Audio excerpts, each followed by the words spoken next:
नमस्कार, मैं हूं संजय शर्मा। आप देख रहे हैं 4 PM न्यूज नेटवर्क। गजब के आदमी हैं राहुल गांधी। लोग सोच रहे थे हरियाणा और महाराष्ट्र के नतीजे के बाद डिप्रेशन में आ जाएंगे, थोड़े शांत हो जाएंगे, हल्के हो जाएंगे, कम बोलेंगे, तीखे हमले करेंगे। लेकिन राहुल गांधी ने गदर काट रखी है। प्रेशर में ले लिया है भारतीय जनता पार्टी।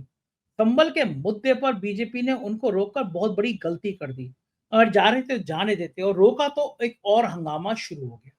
मैंने अभय दुबे जी से बातचीत में उनसे जानना चाहा कि इस तरह की गलतियां भारतीय जनता पार्टी क्यों करती है, राहुल गांधी को और बड़ा ब्रेक क्यों देने देती है। अभय जी ने बड़े रोचक जवाब दिए। मैंने उनसे पूछा कि महाराष्ट्र में क्या शिंदे का गेम प्लान सही हो गया। डिप्टी सीएम बनना था, लेकिन जाते जाते क्या गेम प्लान कर गए शिंदे। और फिर अब भारतीय जनता पार्टी का राष्ट्रीय अध्यक्ष कौन होगा। बहुत रोचक बातचीत है। पूरा रिक्वेस्ट है, पूरा इंटरव्यू सुनिएगा। चैनल को सब्सक्राइब और ज्वाइन करना ना भूलिएगा। चलते हैं अभय दुबे जी के पास। 4 PM न्यूज नेटवर्क में स्वागत है आपका, अभय जी। कल दिन भर राहुल गांधी छाए रहे। संबल का मुद्दा, नेता विपक्ष हैं, वो विपक्ष की आवाज हैं वो, और संवैधानिक दृष्टि से शैडो प्राइम मिनिस्टर हैं वो। बड़ा महत्वपूर्ण पद है, लेकिन अगर वो जाना चाहते हैं संभल, और दिन भर हंगामे के बाद उनको नहीं जाने दिया। कांग्रेस के जाल में कुछ ना कुछ फंसती हुई नजर आ रही है बीजेपी। जितना चले जान देते शायद उतनी कवरेज नहीं मिलती, लेकिन अगर रोका गया तो फिर जाएंगे, दो चार दिन बाद फिर बात करेंगे। तो जो सहानुभूति है, जो चर्चा है, वो एक बार फिर राहुल गांधी की तेज हो गई है। क्यों कर रही है बीजेपी ऐसा? आपने जानबूझ के कुल्हाड़ी पे पैर क्यों मार रही है? देखिए, उन्होंने कोई कांग्रेस के नेताओं के ऊपर, राहुल गांधी के ऊपर लाठीचार्ज नहीं किया, उनके साथ कोई धक्का मुक्की नहीं की, कोई शारीरिक रूप से उनका दमन नहीं किया, लेकिन उनके लोकतांत्रिक और राजनीतिक अधिकारों का दमन किया, उनको वहीं पर रोक दिया। जबकि आप किसी भी दृष्टि से इसको देखिए, इसको रोकने की कोई तुक नहीं थी। क्या अगर जैसे वहां उनका राहुल गांधी ने यह भी तर्क दिया कि देखिए, अगर वहां पर दफा 44 लगी हुई है और आप मेरे पूरे काफिले को नहीं जाने देना चाहते, तो मैं आपके सामने ये प्रस्ताव रखता हूं कि आप मुझे अकेले जाने दें वहां पर। और अगर आपको मेरी कार के जाने में भी ऐतराज है, तो आप पुलिस की कार में मुझे वहां ले चलिए। मैं वहां पीड़ितों से मिलना चाहता हूं, जिनकी अगर मौतें हो गई हैं, उनके पर शोक संवेदना व्यक्त करना चाहता हूं, उन्हें दिलासा देना चाहता हूं। आप मुझे वहां ले चलिए। अगर आप चाहते हैं कि कांग्रेस के अन्य नेता ना जाएं और दफा 44 वहां टूटे, मैं कानून का सम्मान करते हुए वहां पर जाना चाहता हूं। अच्छा, जब विपक्ष का राष्ट्रीय नेता ये कह रहा है, उसके बाद तो पुलिस को उन्हें ले जाना चाहिए था।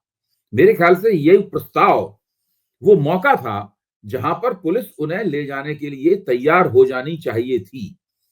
जाहिर है कि जो यहाँ पर दिल्ली की सीमा पर उन्हें रोक रहे थे पुलिस वाले, उनकी ये हैसियत नहीं थी निर्णय लेने की। उन्होंने अपने अफसरों से, अपने बड़े अफसरों से ये पूछा होगा, उन्होंने अपने राजनीतिक आकाओं से पूछा होगा, और कुल मिलाकर इस तरह से एक रिले रेस के रूप में आदेश आया होगा कि नहीं, इनको किसी भी कीमत पे हम नहीं जाने देंगे। देखिए, भारतीय जनता पार्टी का जो शासन है, चाहे वो उत्तर प्रदेश का हो या देश के किसी हिस्से का हो या पूरे देश का हो, उसके अंदर एक खास तरह की अनुदारता है। और प्रधानमंत्री जब किसी से मिलते हैं तो बहुत ही उदारता से पेश आते हैं, कंधे पे हाथ मारते हैं, गले लगने की कोशिश करते हैं, कोई निजी बातचीत करने की कोशिश करते हैं। आपको याद होगा जब 2015 में अरविंद केजरीवाल ने भाजपा का सुपड़ा साफ कर दिया था, और उसके बाद प्रधानमंत्री के घर में उनको फूलों का गुलदस्ता भेंट करने गए थे, तो प्रधानमंत्री ने उससे पूछा था आपकी खांसी कैसी है, और आप अगर वो फलानी जगह जाएं तो आपकी खांसी ठीक हो जाएगी, आप ये कीजिए वो कीजिए। वहां तो इस प्रकार की एक्टिंग होती है। लेकिन अगर कोई विपक्ष का नेता अपने विपक्ष के नेता के तौर पर अपने कर्तव्यों का पालन करते हुए कहीं जाना चाहता है, तो फिर उसको रोकने में वो किसी भी किस्म की उदारता का परिचय नहीं देते। ये एक ऐसी समस्या है जो भारतीय जनता पार्टी की सरकार को कभी भी पूरी तरह लोकतांत्रिक सरकार नहीं बनने देती। वो हमेशा ही उसके अंदर लोकतंत्र की कमी देखी जाती है। ठीक है, विपक्ष कहता है यार ये लोकतंत्र की हत्या कर रहे हैं, लोकतंत्र को भीतर से पलट देना चाहते हैं। तमाम बातों में विचार किया सकता है, लेकिन मैं पूछना ये चाहता हूं इसमें दिक्कत क्या थी। ये तो बहुत ही मामूली बात थी भाई। विपक्ष का नेता अकेले जाना चाहता है, ऐसा नहीं है कि वो कांग्रेस का फौज फांटा लेके, पलटन लेके संभल पर टूट पड़ना चाहता हो। वो कह रहा हमें अकेले ले चलो। और पुलिस चाहती तो पत्रकारों को भी पूरी तरीके से उनसे अलग कर सकती थी। वो कह सकती थी कि पत्रकार, अगर पत्रकार आपके साथ जाएंगे, मीडिया आपके साथ जाएगा, तो भी दफा 44 भंग होने का खतरा है। तो राहुल गांधी इससे भी मान जाते, वो अकेले ही जाते, वहां जाते, वो जो दंगे के सांप्रदायिक हिंसा के शिकार हैं या सांप्रदायिक राजनीति के शिकार हैं उनसे मिलते, और उसके बाद वहां से लौट के वो दिल्ली में या लखनऊ में या कहीं भी पत्रकारों से बातचीत करके अपने ऑब्जर्वेशन, उनके जो अवलोकन है राहुल गांधी के, वो उनको बताते। भारतीय जनता पार्टी उन्हें ये भी करने नहीं देना चाहती। इसका क्या मतलब है, मैं नहीं समझ पा रहा हूं। इतने दिन हो गए मुझे राजनीति की समीक्षा करते हुए, राजनीति विचार करते हुए, उस पर लिखते हुए, भाई इसे ना करने देने की वजह क्या है? क्या कारण इसका मतलब है? ये सीधी एक ही बात है कि भारतीय जनता पार्टी के लिए लोकतंत्र की परिभाषा कुछ और है, और जो वास्तव में लोकतंत्र होता है उसकी परिभाषा कुछ और है। देखो ठीक बात है, और ये तस्वीरें बताती हैं कि डेमोक्रेसी में आप नेता विपक्ष कोई भी हो जाने नहीं देंगे। गोदी मीडिया एक कदम और आगे चलेगी। वो कह रही है कि अखिलेश यादव, राहुल गांधी, प्रियंका, ये सब मुसलमान वोटों के लिए जा रहे हैं, हिंसा भड़काने के लिए जा रहे हैं। और एक कदम और आगे कि वहां पे पाकिस्तान, एक चैनल है वो पाकिस्तान का कनेक्शन निकाल दिया कि संबल हिंसा में पाकिस्तान का कनेक्शन।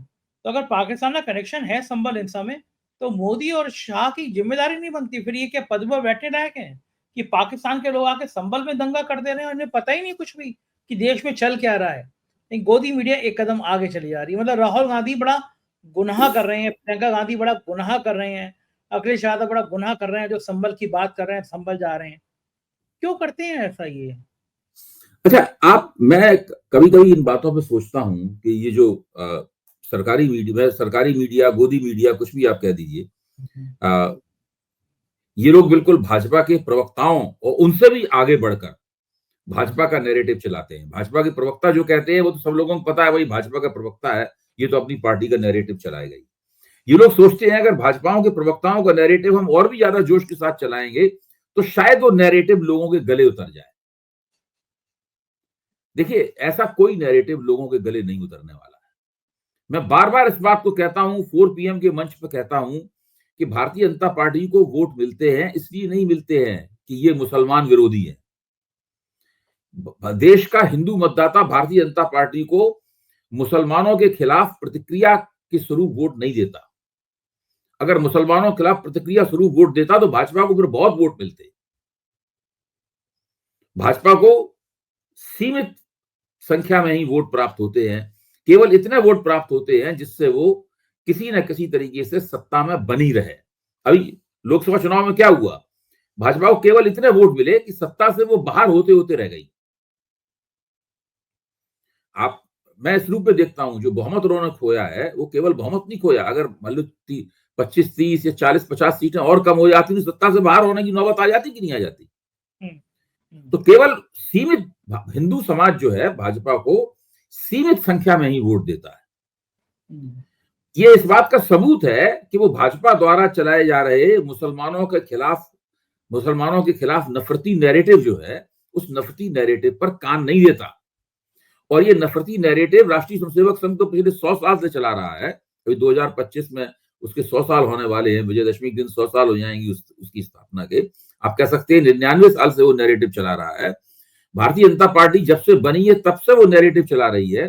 पिछले 10 साल से तो जमीन आसमान एक कर दिया उसने ये नैरेटिव चलाने में। लेकिन आप देखिए, भाजपा के वोट एक सीमा से अधिक नहीं बढ़ते और बहुत सारी जगहों पर भाजपा हार भी जाती है। विधानसभाओं के बहुत से चुनाव भारतीय जनता पार्टी हार गई। अभी 2 चुनाव अगर जीती है तो 2 चुनाव हारी भी है भारतीय जनता पार्टी। ठीक है, वो बड़े राज्यों के चुनाव थे इसलिए उनकी ज्यादा चर्चा हुई, लेकिन 2 राज्यों के चुनाव हारी भी है। लगातार भाजपा का विधानसभा चुनाव में जीत और हार का एक वो बना रहता है, एक सिलसिला बना रहता है।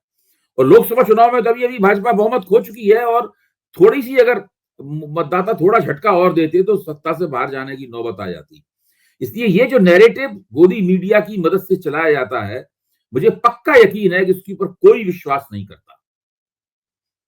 अगर इसके ऊपर लोग जरा भी विश्वास कर रहे होते तो आज भाजपा की बल्ले बल्ले होती और अभी भाजपा लगभग 350, 350, 450 सीटों के साथ इस देश पर हुकूमत कर रही होती। तो गोदी मीडिया वाले कुछ भी कहें, कि भाई पाकिस्तान में संभल का कनेक्शन है, या राहुल गांधी को मुसलमानों के वोट चाहिए। भाई भारतीय जनता पार्टी एलानिया कहती है हमें मुसलमानों के वोट नहीं चाहिए। भारतीय जनता पार्टी के बहुत से नेता इस बात को खुल के टीवी पे कह चुके हैं, खुल के कह चुके हैं। मुझे याद है मुख्तार अब्बास नकवी ने एक बार टीवी पर, एनडीटीवी पर बहस करते हुए कहा था कि हम पिछली बार भी जीते तो मुसलमान वोटों के बिना जीते हैं और आगे भी जीतेंगे तो मुसलमान वोटों के बिना जीतेंगे। उनको मुसलमान वोट नहीं चाहिए, तो दूसरों को तो चाहिए मुसलमान वोट। सही बात। यहाँ तक कि भारतीय जनता पार्टी के एनडीए के अंदर जो शामिल घटक दल हैं उनको भी मुसलमान वोट चाहिए। नीतीश कुमार को मुसलमान वोट नहीं चाहिए, चंद्रबाबू नायडू को मुसलमान वोट नहीं चाहिए, अजीत पवार को मुसलमान वोट नहीं चाहिए, सबको मुसलमान वोट चाहिए। इसलिए अगर कांग्रेस को मुसलमान वोट चाहिए तो उसमें कोई बुरी बात नहीं है, और इस बात में कांग्रेस को कोई संकोच नहीं करना चाहिए, या अगर उनके ऊपर जो आरोप लगाया जा रहा है उस आरोप से कतई एक कदम पीछे नहीं हटाना चाहिए। ये कांग्रेस का और तमाम राजनीतिक दलों का कर्तव्य है कि वो देश के सबसे बड़े अल्पसंख्यक समूह को, अल्पसंख्यक समुदाय को दिलासा दें, तसल्ली दें और उनसे कहें कि इस संकट की घड़ी में हम आपके साथ हैं और ये संकट भारतीय जनता पार्टी का खड़ा किया हुआ है। मैं तो यहां तक मानता हूं कि हिंदू समाज इस तरह की गतिविधि, इस तरह की कार्रवाई को सहयोग और समर्थन देगा। इस तरह की कार्रवाई से हमदर्दी की निगाह से देखेगा। ठीक बात है। बीजेपी ने डरा के वोट नहीं बढ़ते, ये बिल्कुल स्पष्ट रूप से कहा जाना चाहिए। ये बातें करने से भारतीय जनता पार्टी के वोट नहीं बढ़ते। बीजेपी ने डरा दिया है कि अगर मुसलमानों की बात करोगे तो फिर हिंदू वोट तुमसे छिटक जाएगा, हिंदू वोट अलग हो जाएगा। तो डरा दिया, कोई डर नहीं रहा है उससे। कौन डर रहा है भाई? मेरा कहना है कि ये चीज मान लेना एक तरह से उनके नैरेटिव की जीत है कि उन्होंने डरा दिया है। वो ठीक है, वो कोशिश कर रहे हैं, लेकिन कोई भी नहीं डर रहा है। राहुल गांधी नहीं डर रहे हैं, यहाँ तक कि भाजपा के अंदर के घटक दल हैं वो भी नहीं डर रहे हैं, कोई नहीं डर रहा है। सब लोग अपनी अपनी, अखिलेश यादव डर रहे हैं इस चीज से? कोई भी नहीं डर रहा है। सब लोग अपनी अपनी राजनीति कर रहे हैं। सब लोग जानते हैं कि भारतीय समाज है, उसके अंदर विभिन्न धर्मावलंबी है, विभिन्न जातियों समुदायों के लोग हैं। उसमें से हमारे समर्थक कौन है और भारतीय जनता पार्टी के समर्थक कौन है, ये सबको पता है। प्रश्न ये है कि भाजपा के कौन से नैरेटिव से उनके साथ नए वोट जुड़ रहे हैं। मेरा सवाल ये है। डरना वहां चाहिए जब ये लगेगा कि ये कहने से भाजपा ने कुछ नए वोट प्राप्त कर लिए। मेरा मानना यह है कि नरेंद्र मोदी ने 2014 में जो चुनाव जीता था उसके बाद से भारतीय जनता पार्टी के हिस्से में एक भी नया वोट नहीं जुड़ा है, और इस चीज को आंकड़ों के जरिए साबित किया जा सकता है। कोई नया वोट नहीं जुड़ा है उनके उसमें, पुराने वोटों को वो प्राप्त करते रहे हैं, और इसलिए लोकसभा चुनाव में बहुत सारे पुराने वोट भी उनको नहीं प्राप्त हुए। ये तो तथ्य है, इससे कैसे इनकार किया जा सकता है? बिल्कुल ठीक बात है। और ये एक दूसरी तरफ चलते हैं, बड़ी घटना। अचानक 750-800 किसानों की मौत के बावजूद भी जिस उपराष्ट्रपति का दिल किसानों के लिए नहीं पिघला, जो बीजेपी के साथ खड़ा रहा, इनका ये वाला एक्शन बड़ा चर्चित रहा प्रधानमंत्री के सामने। अचानक उनका दिल इलू इलू करने लगा किसानों के लिए। कृषि मंत्री को सुनाने लगे वो कि एमएसपी मिलना चाहिए, किसानों की बात सुननी चाहिए। अब मैंने तो ट्वीट भी किया कि दो मतलब निकलते हैं, या तो इनको समझ में आ गया कुछ दिनों बाद रिटायरमेंट है, जाना तो फिर इन्हीं जाटों के बीच में, इन्हीं किसानों के बीच में, रिश्तेदारी वही है, तो ये संदेश मिल गया है कि आपको राष्ट्रपति नहीं बनाया जाएगा। हाँ, तो या तो ये मुद्दा है, मिल गया है, इसलिए रंग बदलने की शुरुआत हो गई है। अच्छा, तो क्या सतपाल मलिक पार्ट 2 हो जाएंगे? सतपाल मलिक तो राज्यपाल की हैसियत तक पहुंच पाए, ये राज्यपाल थे। इन्होंने ममता बनर्जी के साथ जो सलूक किया उससे उन्होंने एक लंबी छलांग मारी और उपराष्ट्रपति हो गए। अच्छा, अब इनको संदेश प्राप्त हो गया है कि भाई आप उपराष्ट्रपति से आगे नहीं बढ़ेंगे, तो अब अपने लिए स्पेस तलाश रहे हैं, और उस स्पेस आगे जाके कहां पे जगह बनेगी वो सब देख रहे हैं। होशियार हैं, चतुर हैं, और जाहिर है हर एक को अपने लिए स्पेस तलाशने की पोस्ट रिटायरमेंट पैकेज सबको चाहिए, इनको भी पोस्ट रिटायरमेंट पैकेज चाहिए, उसके लिए बातें करने लगे। लेकिन अभी ऐसा नहीं है। अभी मान लीजिए संसद में अगर विपक्ष जब किसान मुद्दे के सवाल पे हल्ला बोलेगा तो विपक्ष को नहीं बोलने देंगे। अच्छा, वहां पे नहीं बोलने देंगे। वहां पे नहीं बोलने देंगे। देखिए, सब बैलेंस करके चलते हैं। ये लोग वो हैं जो कई घोड़ों की सवारी एक साथ करते हैं, कई नावों में एक साथ चलते हैं। लेकिन ये अब इन्होंने कृषि मंत्री को जो सुनाया है, जो कहा है, दिलचस्प है वो, इसमें कोई शक नहीं। तो अब ये बहुत सावधानी पूर्वक देख रहे होंगे कि उसकी क्या प्रतिक्रिया हो रही है, भांपने की कोशिश कर रहे होंगे, अपने लोगों से इनपुट ले रहे होंगे कि भाई इसकी क्या प्रतिक्रिया हुई। और अगर प्रतिक्रिया अनुकूल हो रही होगी, जो इनकी जैसी वो चाहते होंगे वैसी प्रतिक्रिया हो रही होगी, तो शायद इस चीज में और थोड़ी सी बढ़ोतरी हो इस रुझान में। और अगर प्रतिक्रिया अपने हिसाब से फायदे के मुताबिक नहीं हो रही होगी तो उसको भूल जाएंगे फिर वो। हाँ, लेकिन वो जो है देखिए, ये अमित नोएडा शाह। वाला जो आंदोलन था किसानों का, ये एक अलग तरह का आंदोलन था, एक खास इलाके के लोगों का आंदोलन था। इसकी मांगे भी अलग तरह की मांगे थी। ये आंदोलन जो अभी दिल्ली में हुआ था, ये व्यापक बृहत्तर किसान आंदोलन का हिस्सा था, इसमें कोई शक की बात नहीं। लेकिन ये आंदोलन वैसा आंदोलन नहीं था जैसा पिछली एक बार अभी जो लोग आए थे और उनको नई दिल्ली में घुसने दिया गया, वहां रोकें लगा दी और एक साल, इससे पहले एक साल तक दिल्ली घिरी रही। ये उसी का हिस्सा था, लेकिन इसकी मांगे स्पेसिफिक किस्म की, खास तरह की अलग मांगे थी, जो उनके अपने इलाके से संबंधित मांगे थी। इसका फायदा उठाकर इन्होंने ये बात कृषि मंत्री के सामने कही, शिवराज सिंह चौहान के सामने कही। शिवराज सिंह चौहान चुपचाप सुनते रहे। अब पूरा कार्यक्रम चल रहा होगा कि भाई इसकी क्या प्रतिक्रिया हुई, भाजपा के हलकों में क्या प्रतिक्रिया हुई, सरकारी हलकों में क्या प्रतिक्रिया हुई, ये सब वो हिसाब किताब लगा रहे होंगे। खबर तो आई कि अमित शाह ने बुलाया कृषि मंत्री को, और उसके बाद अमित शाह की मीटिंग हुई। तो किसानों के क्या आपको लगता है एमएसपी या मेरा मुद्दा या इस तरह के मुद्दे पे कुछ राहत दे सकती है सरकार? इस कदम आगे कोई सवाल ही पैदा नहीं होता। देखिए, हमने ये तो लगातार आपको सरकारी हलकों सुनते मिलेगा, भाई हमने इस चीज की एमएसपी बढ़ा दी, हमने ये एमएसपी बढ़ा। लेकिन वो जो एमएसपी बढ़ाने की प्रक्रिया है, वो किसानों की जो मांग है, बुनियादी मांग है, वो उसको संबोधित नहीं करती। हर सरकार ये कहेगी भाई हमने ये इसकी एमएसपी बढ़ा दी, धीरे धीरे कर हर साल कोई एमएसपी बढ़ाने, किसी न किसी फसल की एमएसपी बढ़ाने का एक मौका मिल जाता है, वो कह देते हैं उसपे। हमने देखिए अब किसानों को एमएसपी बढ़ा दी, इतने लाख करोड़ रुपए हम दे रहे हैं। या किसान लोग रिसर्च करें और उनकी फसल, नई टेक्नोलॉजी वगैरह हो, नए बीज आए, इसके लिए हमने इतने लाख करोड़ हम रिसर्च में खर्च कर रहे हैं। कहाँ खर्च कर रहे हैं, किसानों को उसमें कितना मिल रहा है? जो कभी आपने बताया कि हमने ये रिसर्च की, कभी बताया कि ये रिसर्च की, इस रिसर्च का किसानों को ये फायदा हुआ? कुछ नहीं पता, कुछ पता नहीं चलता।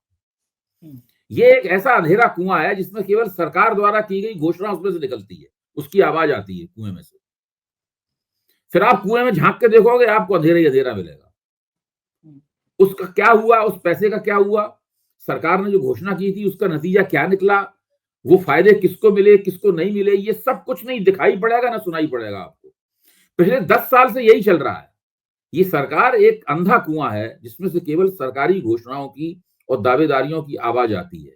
उसके बाद उसका नतीजा क्या होता है, अर्थव्यवस्था पे क्या असर होता है, जिनके हित के लिए बात कही गई थी उन तक वो बात पहुंचती है कि नहीं पहुंचती है, कुछ पता नहीं चलता।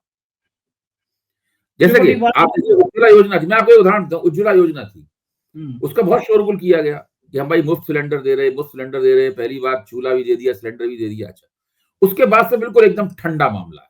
कोई आपको सरकार की तरफ से किसी भी किस्म की सफाई, उसका क्या, वो कहाँ योजना चली गई, कहाँ रुक गई, कहाँ नहीं रुक गई, कुछ पता नहीं है। पहले कार्यकाल के दौरान में मुद्रा योजना को लेकर बहुत शोरगुल था, बहुत हंगामा था। आपको पूरे दूसरे कार्यकाल में 5 साल तक मुद्रा योजना का तो नाम ही नहीं आया बीजेपी वालों के मुंह पे।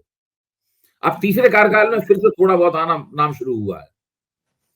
तो ये जो पूरा तरीका है घोषणाएं करने का, आश्वासन देने का, वायदे करने का, और फिर उनको पूरी तरीके से ब्लैकआउट कर देने का, इसीलिए मैं उसको अंधा कुआं कह रहा हूं।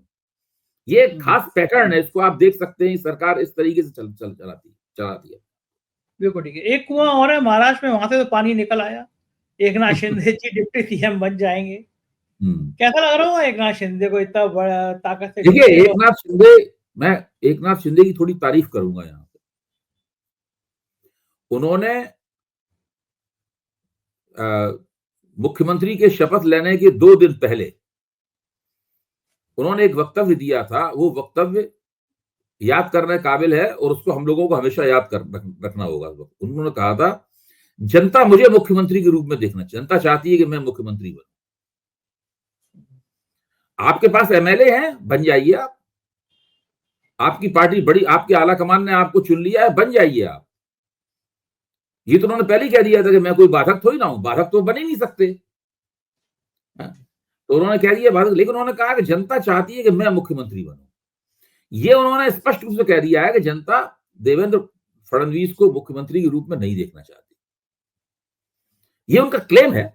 देवेंद्र फडणवीस कह रहे होंगे नहीं, जनता हमें देखना चाहती है मुख्यमंत्री के रूप में। ठीक बात। लेकिन आपके एक उप मुख्यमंत्री का ये क्लेम है, ये दावा है कि जनता उसे मुख्यमंत्री के तौर पर देखना चाहती है। ये बिल्कुल ठीक वैसा ही दावा है जैसा कि अनिल विज ने हरियाणा चुनाव में किया था कि अगर मुझे मुख्यमंत्री बनाया जाएगा तो मैं हरियाणा की तकदीर बदल दूंगा। उन्होंने कहा था ना, बिल्कुल ठीक उसी तरह का दावा एकनाथ शिंदे कर रहे हैं कि मेरे नेतृत्व में चुनाव लड़ा गया है। सारी योजना जिनकी वजह से मायावती को वोट मिले हैं वो मेरी योजनाएं थी, मैंने योजनाएं वो जारी की थी। और ये बात सही भी है। अजित पवार ने उन योजनाओं का विरोध किया था, भाजपा ने विरोध नहीं किया था, लेकिन अजित पवार ने उन योजनाओं का विरोध किया था। अजित पवार गुस्से में कैबिनेट मीटिंग से वॉकआउट भी कर गए थे इस सवाल को लेकर। लेकिन इसलिए इस बात का श्रेय एकनाथ शिंदे को दिया जाना चाहिए कि उन्होंने उन योजनाओं को लागू किया और जनता ने भी यही माना कि एकनाथ दाढ़ी वाला और टीका लगाए हुए जो आदमी है वो रुपए भिजवा रहा है। तो वो उनका दावा है और ये दावा लगातार हवा में लटका रहेगा तलवार की तरीके से इस सरकार की प्रतिष्ठा के ऊपर और देवेंद्र फडणवीस की मुख्यमंत्री पद और उसकी प्रतिष्ठा के ऊपर ये लगातार लटका रहेगा। और देखिए, मैं नहीं मानता हूं कि सरकार शांतिपूर्वक इस तरह चलती रहेगी। ये एकनाथ शिंदे और भारतीय जनता पार्टी का रिश्ता जो है वो लगातार एक तनावों का स्रोत बना रहेगा। उससे लगातार कोई ना कोई तनाव जो है, कोई ना कोई टेंशन जो है उसमें से रिलीज होता रहेगा। बिल्कुल बिल्कुल ठीक कह रहे हैं। लेकिन अमित शाह की बड़ी हार देख रहे हैं लोग, ये मान रहे हैं कि अमित शाह की एक बड़ी हार हो गई, इस तरह चीजें उनके हाथ से निकल गई। देवेंद्र फडणवीस को अमित शाह चाहते नहीं थे कभी भी, अमित शाह की बाजी चल नहीं पाई। मैं सहमत हूं आपकी बात से, मैं सहमत हूं। अगर उनका बस चलता तो वो ना किसी न किसी बहाने जो है वो किसी और को भाजपा का ही मुख्यमंत्री बनाते, लेकिन वो किसी और को मुख्यमंत्री बनाते। लेकिन उनकी चली नहीं उसमें। वो इसलिए नहीं चली क्योंकि राष्ट्रीय स्वयंसेवक संघ और नरेंद्र मोदी भी देवेंद्र फडणवीस के साथ थे और राष्ट्रीय स्वयंसेवक संघ भी देवेंद्र फडणवीस के साथ था। और जब ये दोनों हो जाएंगे भाजपा में किसी के साथ तो फिर उसको कौन कौन रोक पाएगा।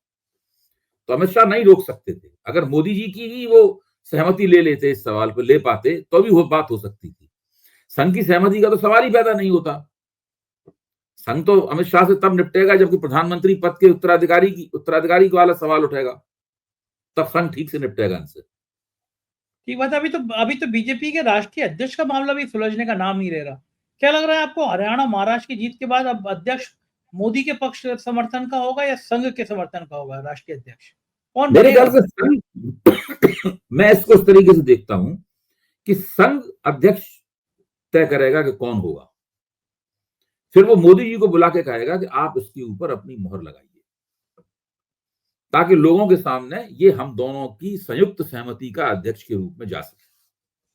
ये पूरा जो सीन बनेगा वो सीन ये होगा,